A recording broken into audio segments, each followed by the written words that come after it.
चली गई है साली खुशी। सही पूछे हैं, साली खुशी की काफी कमी चल रही है कंट्री में। India is the most depressed country in the world, followed by China and the US, as per a 2018 report by World Health Organization। करीब 135 करोड़ की पॉपुलेशन है हमारी, जिसमें से 6.5% people are suffering from some form of mental illness। 6.5% मतलब करीब 8.5 करोड़ लोग, 8.5 करोड़ लोग suffering from mental health problem। This is more than the total population of South Africa। इसमें से करीब 5 करोड़ लोग suffer from depression और बाकी के करीब 3 crore suffer from anxiety disorders including panic attacks, phobias, post-traumatic stress disorder and obsessive compulsive disorder। WHO estimates that हर 1 लाख लोगों में करीब 21 लोग सुसाइड कर रहे हैं। In fact, we have the highest number of teenage suicides globally। The rate of student suicides have increased by 52% from what it was in 2007। India के करीब आधे corporate employees anxiety या depression के शिकार हैं। And the economic loss due to mental health conditions between 2012 and 2030, it is estimated to be $1.03 trillion। All these crazy numbers sound like an epidemic, right? But you'll be surprised to know that most of these cases go unreported। According to the National Mental Health Survey 2016, depending on the state, 70 to 92% of those in need of mental health care fail to receive any treatment। इसका कारण हमारे पास इतने mental health care professionals ही नहीं हैं कि इस situation को handle कर सकें। WHO के अकॉर्डिंग इंडिया में हर 10 लाख लोगों के लिए मात्र 3 साइकियाट्रिस्ट, 0.7 साइकोलॉजिस्ट और 0.7 सोशल वर्कर्स हैं। वहीं कॉमनवेल्थ कंट्रीज में हर 10 लाख लोगों के लिए 5.6 साइकियाट्रिस्ट हैं। डेवलप्ड कंट्रीज से कंपेयर किया जाए तो वहाँ हर 10 लाख लोगों के लिए 66 साइकियाट्रिस्ट हैं। ऐसा इसलिए नहीं है कि हम गरीब देश हैं या हमारे पास कोई कमी है, but it is because for us as a society mental health doesn't hold the place of importance that other things do। इस देश में जितने लोगों को मेंटल हेल्थ केयर की जरूरत है, उसका नंबर इतना हाई होने के बावजूद mental health has forever been neglected। You'll be surprised to know that India spends 0.16% of the total union health budget on mental health,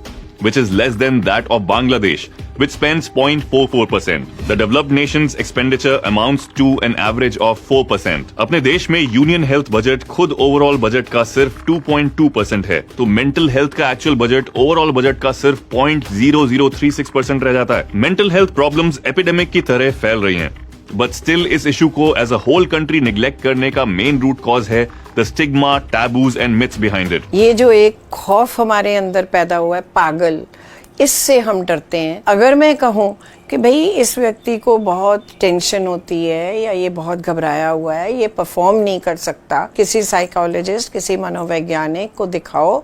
रात को अगर नींद नहीं आती, दिन में काम नहीं होता, तो किसी साइकाइट्रिस्ट को, मनोचिकित्सक को भी दिखा दो। कोई दवाई शायद देनी पड़ जाए।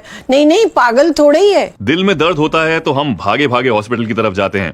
हाई बीपी, कोलेस्ट्रॉल, डायबिटीज, इन सब के लिए भर भर के दवाइयां खाते हैं। कॉमन कोल्ड तक के लिए कफ सिरप्स और क्या क्या नहीं करते। लेकिन मेंटल हेल्थ प्रॉब्लम आते ही हम किसी के साथ शेयर नहीं करना चाहते, किसी की हेल्प नहीं लेना चाहते। मोस्टली घर वाले ही सपोर्ट नहीं करते, तो बाहर वाले और सरकार क्या घंटा सोचेगी आपके बारे में। खैर, समझने वाली बात यह है कि मेंटल हेल्थ हमारी ओवरऑल हेल्थ का एक अहम हिस्सा है। It is not just the absence of mental illnesses. Physical pain is much more apparent, तो हमें पता चल जाता है, बट मेंटल पेन ये कम ड्रामेटिक होता है, धीरे से घुसता है, and it is much more common and much more hard to bear। और मोस्टली हमें पता भी नहीं चलता, बट ऑलमोस्ट सभी फिजिकल इलनेसेस का major contributing factor emotional stress और बाकी मेंटल डिसऑर्डर्स ही होते हैं। मन प्रसन्न है तो तन प्रसन्न है ना। आपको सिर दर्द हो सकती है मानसिक रोग की वजह से, आपको पेट दर्द हो सकती है मानसिक रोग की वजह से। ब्रेन ही तो हमारे सारे बॉडी फंक्शंस को कंट्रोल करता है। अगर वहीं कुछ लोचा हो जाए तो बाकी सब जगह का बैलेंस बिगड़ जाता है। One of my batchmates in college had extreme mood swings. I had some idea that something was up with him,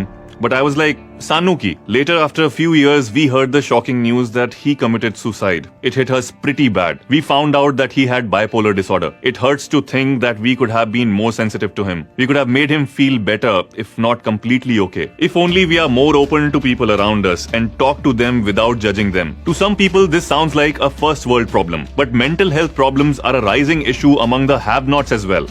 Research findings have highlighted that financial hardship, physical illness, lack of education or skill, lack of basic resources, and inability to provide for one's family to be major factors that contribute to mental illness and suicide among the poor and underprivileged. तो किया क्या जाए? देखो solution जो है it has to come at multi levels. पहले तो awareness ही क्रिएट करनी है. Government must come up with policies where they actually on a practical basis create this awareness through media ताकि लोगों के अंदर से वो भय पागलपन का निकले और असली इलाज हम करना शुरू करें. दूसरा मैं समझती हूँ कि educational institutions have a very big role to play. Look at the pathetic situation कि हर स्कूल में एक स्कूल काउंसलर है और बच्चे होंगे 2000-4000. रूरल हेल्थ में इसका क्या स्टेटस है?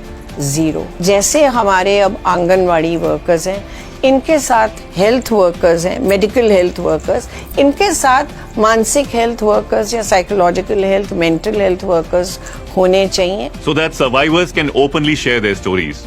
Battlers gain courage out of them, and we help each other grow stronger. Spread awareness about the importance of mental health. Share this video as much as possible.